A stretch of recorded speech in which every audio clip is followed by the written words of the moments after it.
السلام علیکم اسٹوڈنٹس، امید آپ سب ٹھیک ہوں گے۔ ہم اردو کا کام شروع کرنے جا رہے ہیں۔ کام شروع کرنے سے پہلے ہم نے پڑھنا ہے بسم اللہ الرحمن الرحیم۔ جی یہ لکھا ہوا ہے گھر کا کام، لیکن میں آپ لوگوں کو کلاس میں اس لیے کروا رہی ہوں کہ آپ لوگوں کا رپیٹ ہوتا رہے۔ جی شناخت کریں، لکھیں۔ یہ کیا لکھا ہوا ہے؟ ہے کا فونک کیا ہوتا ہے؟ ہے ہا ہار۔ یہ کیا لکھا ہوا ہے؟ حمزہ، حمزہ آ۔ حمزہ کا فونک کیا ہوتا ہے؟ حمزہ آ، حمزہ آ ڈائری۔ جی یہ کیا ہے؟ یہ چھوٹی ہے۔ جی اس کا فونک کیا ہوتا ہے؟ یہ یا یو یو۔ یہ کیا ہے؟ بڑھئے۔ اس کو کیا کہتے ہیں؟ یہ۔ اس کا فونک کیا ہوتا ہے؟ یہ یا یکا۔ ہے ہا ہار، حمزہ آ ڈائری، یہ یا یو یو، یہ یا یکا۔ اب ہم لکھنا سٹارٹ کرتے ہیں۔ ہے ہا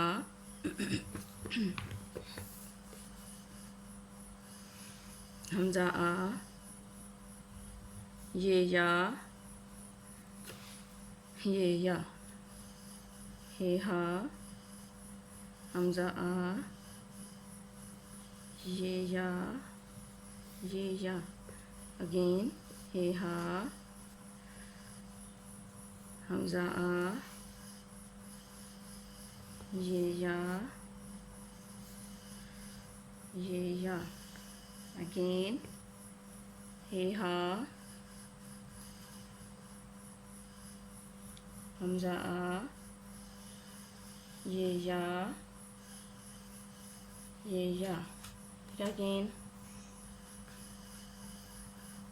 ہے ہا حمزہ آ، یہ یا اب لاسٹ لائن ہے ہا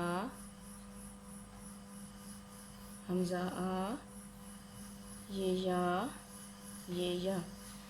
مجھے امید ہے آپ کو سمجھ آ گئی ہوگی۔ اب آپ لوگوں نے ایسے رائٹ کر کے مجھے سینڈ کرنا ہے۔ اب ہم اسلامیت کے کوشچنس کی طرف چلتے ہیں۔ اسلامیت کے کوشچن ہو گئے تھے کمپلیٹ، ہم نے سٹارٹ سے شروع کیے ہوئے تھے۔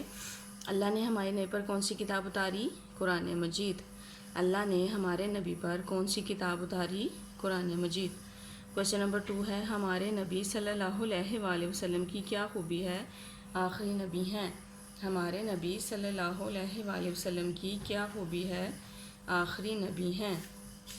اب ہم قرآن کی طرف چلتے ہیں۔ اسماء الحسنہ سٹارٹ کیا ہمیں ہم لوگوں نے۔ الرحمن بےحد مہربان، دا موسٹ گریشیس۔ الرحیم بےحد رحم کرنے والا، دا موسٹ مرسیفل۔ المالک بادشاہ، دا سپریم لارڈ۔ المالک بادشاہ، دا سپریم لارڈ۔ آج ہم نے اسماء الحسنہ نمبر 5 پڑھنا ہے اور لاسٹ ہے القدوس، برائیوں سے پاک ذات، فری فرام آل فلاس۔ القدوس، برائیوں سے پاک ذات، فری فرام آل فلاس۔ جی اب ہم ریڈنگ بک کی طرف چلتے ہیں۔ آج ہم نے کیا پڑھنا ہے؟ لام۔ لام کا فونک کیا ہوتا ہے؟ لام لا۔ لام لا لومڑی، لام لا لیمو، لام لا لاٹھی۔ لام لا لومڑی، لام لا لیمو، لام لا لاٹھی۔ کوشچن دیکھیں کیا لکھا ہوا ہے۔ کھٹا ذائقہ کس کا ہوتا ہے؟ امرود یا لیمو؟ امرود کا تو ذائقہ میٹھا ہوتا ہے نا، تو لیمو کا ذائقہ کھٹا ہوتا ہے نا، تو ہم اس پہ ٹک لگا دیتے ہیں۔ جی یہ کیا لکھا ہوا ہے؟ میم۔ میم کا فونک کیا ہوتا ہے؟ میما۔ میما مچھلی، میما مور، میما مٹر۔ میما مچھلی، میما مور، میما مٹر۔ کیا مچھلی پانی کے بغیر زندہ رہ سکتی ہے؟ جی ہاں اور جی نہیں، دو آپشن دی ہوئی ہیں۔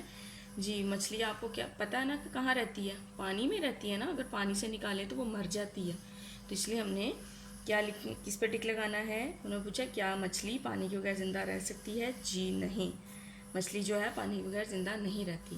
مجھے امید ہے سب کو سمجھ آ گئی ہوگی۔ اب آپ لوگ اپنا کام سٹارٹ کریں۔